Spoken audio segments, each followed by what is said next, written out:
الله الرحمن الرحيم الرحمن علم القرآن خلق الإنسان علمه البيان الشمس والقمر بحسبان والنجم والشجر يسجدان والسماء رفعها ووضع الميزان ألا تطغوا في الميزان وأقيموا الوزن بالقسط ولا تخسروا الميزان والأرض وضعها للأنام فيها فاكهة والنخل ذات الأكمام والحب ذو العصف والريحان فبأي آلاء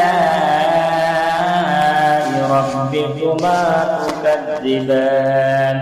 خلق الإنسان من صلصال كالفخار وخلق الجان من مارج من نار فبأي آلاء ربكما تكذبان رب المشرقين ورب المغربين فبأي آلاء ربكما تكذبان مرج البحرين يلتقيان بينهما برزخ لا يبغيان فبأي آلاء ربكما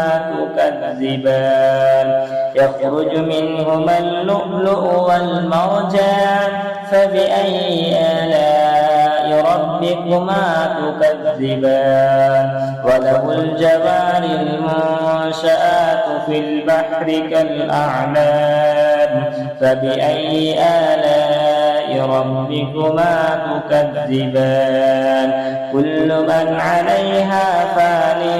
ويبقى وجه ربك ذو الجلال والإكرام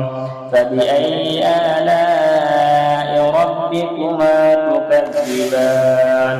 يسأله من في السماوات والأرض كل يوم هو في شأن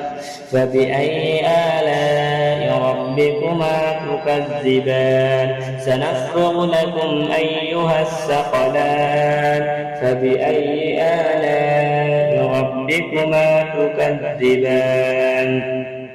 يا معشر الجن والإنس إن استطعتم أن تنفذوا من أقطار السماوات والأرض فانفذوا لا تنفذون إلا بسلطان فبأي آلاء ربكما تكذبان يرسل عليكما شواظ من نار ونحاس فلا تنتصران فبأي آلاء ربكما تكذبان فإذا انشقت السماء فكانت وردة كالدهان فبأي آلاء ربكما تكذبان فيومئذ لا يسأل عن ذنبه إنس ولا جان فبأي آلاء ربكما تكذبان يعرف المجرمون بسيماهم فيؤخذ بالنواصي والأقدام فبأي آلاء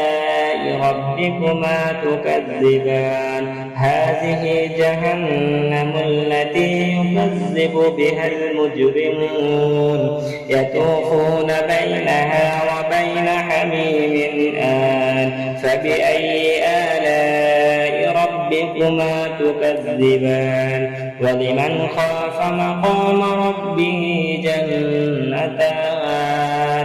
فبأي آلاء ربكما تكذبان ذواتا